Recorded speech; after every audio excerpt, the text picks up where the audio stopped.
শীতের সকালে ভোর ৫টায় চা খাওয়া যেন একটা অভ্যাসে পরিণত হয়েছে। ইদানিংকালে চায়ের সাথে কফিও মিশিয়ে খাচ্ছি। জানো তো, আজকে আমার একটা স্পেশাল দিন, কারণ আজকে আমার ল্যাপটপ আসছে। আমি অফিসে জয়েন করেছি, সেই কাজের জন্য আমাকে একটা ল্যাপটপ নিতে হয়েছে। আর এটা হলো ২০২৬-এ আমার প্রথম পারচেস। ২০২৬-এ আমার ভিশন বোর্ডে অনেক কিছু উইশ লিস্টে আছে, আস্তে আস্তে দেখা যাক সেগুলো সব হয় কিনা।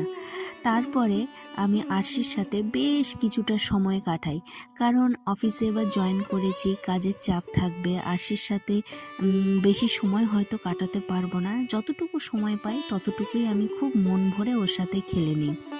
তারপরে আমি অফিসের কাজ করার জন্য সারা দিনের টুকিটাকি কোনো ভিডিও রেকর্ড করতে পারিনি। সন্ধ্যাবেলাতে আমি পাশে কাজ করছিলাম আর তাকে এরকম প্লেইং ম্যাটে শুইয়ে দিয়ে আমার পাশেই রেখেছিলাম, কাজ করছিলাম আর আরশির মুখটা একটু দেখে নিচ্ছিলাম। তাতে মনটা একদম জুড়িয়ে যাচ্ছিল। এরকম ওয়ার্কিং মাদারের ব্লগ দেখতে গেলে আমার চ্যানেলটিকে অবশ্যই সাবস্ক্রাইব করো।